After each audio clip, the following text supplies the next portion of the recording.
Titanosaurus, Mechagodzilla, I don't understand. I mean, our trailer was a smash hit and everybody seemed to like the first episode, so why hasn't my subscriber level significantly raised? Well, if you ask me, you need to put yourself out to the ladies out there, if you know what I'm saying. Yeah. Retro Reject, when was the last time you had a girlfriend? Well, okay, keep this in mind. I was probably like 7 or 8 when this happened. I had a crush on Nala from The Lion King. Oh, I see. You were trying to get some of that pussy, cat. Titanosaurus? What? Remember that thing we did and, Alright. Retro Reject, what if we told you that Nala was here? What do you mean? Well, see for yourself. Hi, Retro Reject. You guys brought Nala to the real world? What were you thinking? How did she even get here? Wait, oh no! Yeah, she stole away when we were trying to use our imaginations. Stay tuned for that episode. I just came here to see what you were like, and I just wanted to ask one favor of you. If you could just make an episode about the Lion King for me. No, Nala, I'm not making an episode for you. Oh, come on, please. No. Please? No. Please? No. Please? No. Please? Okay, fine, Nala. Jeez, I don't get a break around here. You are back in the old school. Hey guys, I'm the Retro Reject, and if you couldn't tell from my intro, well, today we're going to be talking about Lion King. But, to be honest, I would figure that you guys wouldn't have guessed that. Man, that was a messed up intro. Where is she? She's probably still around here somewhere. Well then, what exactly am I going to be talking about Lion King? Am I going to be talking about the movies? Am I going to be talking about how it's very similar to Hamlet? No. In fact, I'm going to be talking about a character that plays a key part in telling what happens in Lion King 2. Wait a minute, there was a second movie? You better explain this, Retro Reject. I'm pretty sure I wouldn't have missed Lion King 2. Now, hang on me pretending to be the reaction of the audience. I'll probably explain Lion King 2 whenever the heck I do a movie review on this channel. Now, your little creative minds are probably thinking, well then, who is this important character that holds a key part? Well, is it Simba? Is it Scar? No. In fact, it's probably a character you have never heard of before. Kopa. Before I begin the story, I have to give a shout out to a YouTuber named Adrian Barrosillo. He made a little YouTube video about Kopa's story and like a little comic book form and put it into a video. And also shout out to the artist who made that comic, as well as many other Kopa theorists out there. Because I took some little ideas that they used in their theories of what happened to him, as well as using some of my own. Now that that's out of the way, let's get on with the story! First, we have to go all the way back to Lion King 1, when Scar was still king of the Pride Lands at the time, so we can introduce the main villain to this story, Zira. Zira was Scar's mate when he was alive, and at the time they only had one child so far, Nuka, and her story continues in Lion King 2. Now we all know what happens. Simba comes back, kills Scar, and is now king of the Pride Lands, which now leaves Zira developing a hatred towards Simba. Not only did he kill Scar, or the person she loved, now her first son, Nuka, was no longer in line for the throne.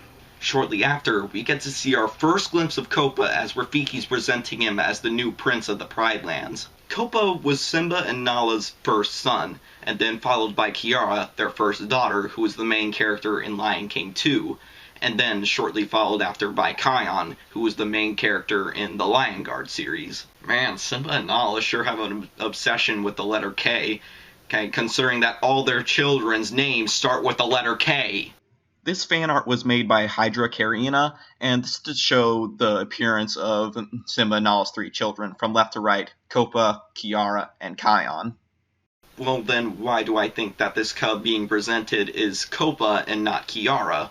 Well, there's a main reason for that. It's because the ceremonies in both movies are extremely different. Like in Lion King 1, when the cub is being brought up to Simba and Nala by Rafiki. But in Lion King 2, Usama and Nala are bringing Kiara up to Rafiki. Also, another reason is right after the cub is presented, there's the splash screen of the title, The Lion King. So it would make sense that the cub is a boy because he's the next Lion King. Kopa's birth now just makes Zira more angry because now Kopa is just a symbol of Scar's defeat.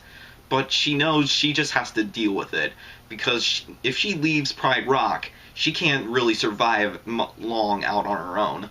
Because now she has a second child to take care of, her first daughter, Vitani. But we will get back to her because she is going to play a key part too. Kopa's cubhood was kind of explained in a book series called The Lion King: The Six New Adventures, where he would go around learning about how he could become a better king. These books were permitted to be made by the Walt Disney Company, but the reason why we don't have Kopa today is, well, because during Lion King 2's production, the storyboard director never even knew about Kopa, and by the time he did, it was too late to put him in the movie. But hey, maybe if we grow an appreciation towards Kopa after this video, maybe we can collect as a community to get Kopa in another Lion King movie. Oh, and by the way, if you guys like this video, like it, comment, subscribe, whatever the heck you want to do. Kopa also had a fairly good relationship with his parents. Simba treated Kopa the same way Mufasa did with him, having a stern side, always making sure he didn't get into trouble and taking his lessons seriously, but also at the same time had a caring, kind side to him and always gave him advice when he needed it. Nala also gave Kopa advice from time to time and had a very kind, caring nature towards Kopa, just having that close motherly bond with her child.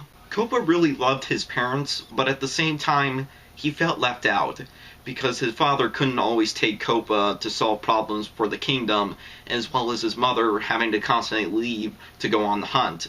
And all the other lions in the Pride were too old or too younger than him, so he didn't have anybody really to bond with.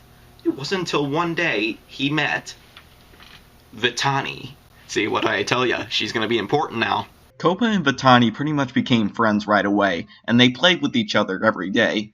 And so many theorists, as well as I, believe they started developing a romance. Kopa and Vitani also knew they had to keep their playtime a little secret from their parents, because for Kopa, if he told his father that he was playing with the daughter of the lioness who really hates him, he probably wouldn't let him play with her anymore. And if Vitani told Zira that she was playing with the son of the king of the Pride Lands, that's not good. Wait a minute, two lions falling in love with each other despite their parents hating each other? Why couldn't Lion King 2 be about them? But there is a theory that Vitani could also be the daughter of Scar and Nala, and then Vitani falling in love with Kopa is... So, like I said, they pretty much met each other and played with each other every day. And it was even going so far as that they were starting to fall in love with each other. But they had to keep it a secret from their parents. But like any good secret, it eventually has to come out. Zira started getting suspicious of Vitani, seeing that every day she went off to who knows where.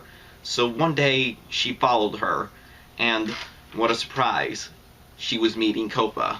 Zira sees everything. She sees that they're playing with each other, they're probably nuzzling up against each other, and maybe Vitani even confesses to Kopa that she loves him, and this pisses Zira off. Seeing that her own daughter was falling in love with the son of the king of the Pride Lands, the person she mortally hates, and as well as the combination that Kopa is the symbol of Scar's defeat, she knows now she has to do something about Kopa. So Vitani goes back to Pride Rock, and she's confronted by her mother, who basically just forces Vitani to tell her everything that's been going on. Now, after she's telling her, she's scared about what she's going to do to Kopa, but she just simply says, "Oh, my dear sweet Vitani, I just want to have a talk with him." So the next day, Kopa goes off to meet Vitani, but much to his surprise, she's not there. Only Zira. Now, of course, first he's scared, but Zira just says that I just want to talk with you.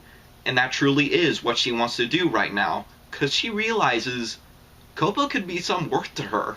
if Zira can somehow convince Kopa to join her side, she could easily throw Pride Rock by using Simba's own son. And if she does take over Vitani and Kopa can get married, and since Kopa has the line to the throne, Zira could easily influence Kopa to rule her way. So she tries everything to convince Kopa. She tries to tell him that Scar wasn't actually a bad king. She tries to tell him to think about Vitani, of how this is what she would want.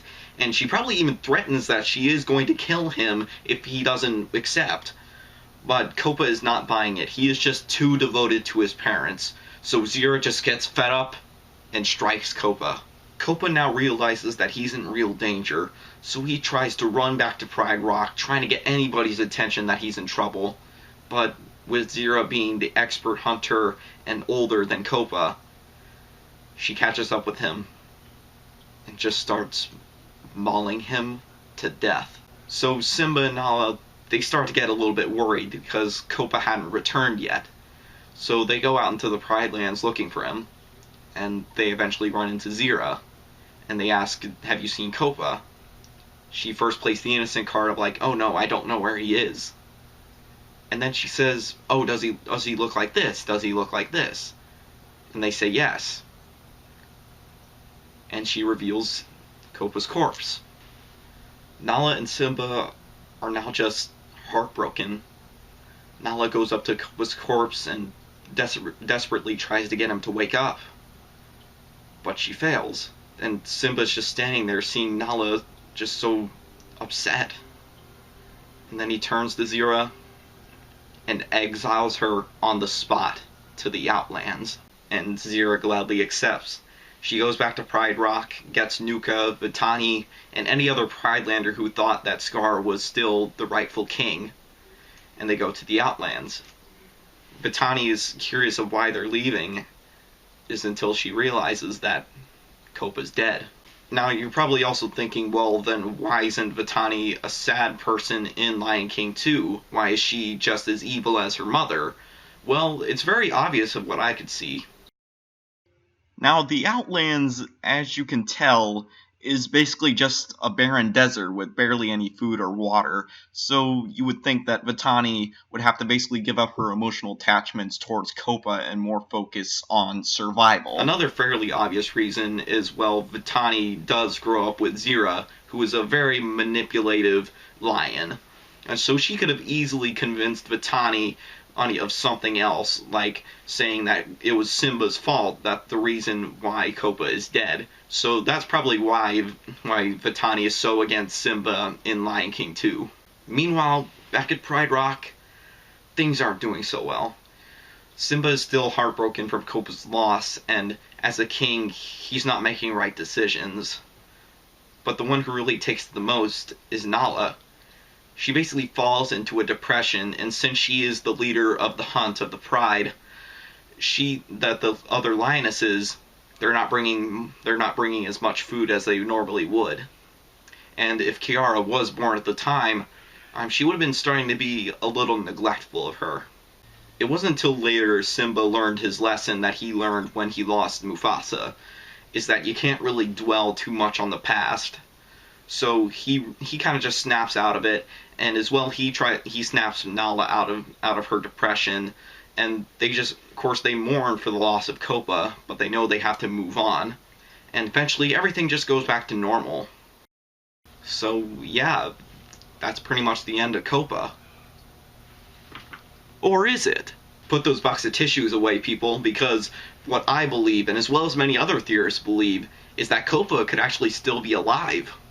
My theory of how he could still be alive is, well, it's a little bit cheesy, but just hear me out. So after Kopa was basically mauled to death by Zira, well, Zira has no way of knowing if he could actually be alive. He could just be unconscious from the loss of blood. So by the time Rafiki probably brought Kopa back to bury him and probably wrapped him up with bandages due to the lacerations he received, his blood could have come back. But once he regained his consciousness, he wouldn't have known where he was, who he was, and was just lost. So he probably just started roaming the Pride Lands and probably even going out even further than the Pride Lands to find out who he was or where he came from. It probably wasn't until he probably stumbled upon another Pride, which took him in. Sure, Kopa's story is a sad one, but his story explains so much why the events of Lion King 2 are the way they are. And to be honest, I think Kopa is a perfect retro reject. So anyway, guys, thanks for watching, and leave a comment of what you think about Kopa. Is he alive? Is he dead? Does he even exist? So, that's my video, and I hope you guys enjoyed it. The old school is out!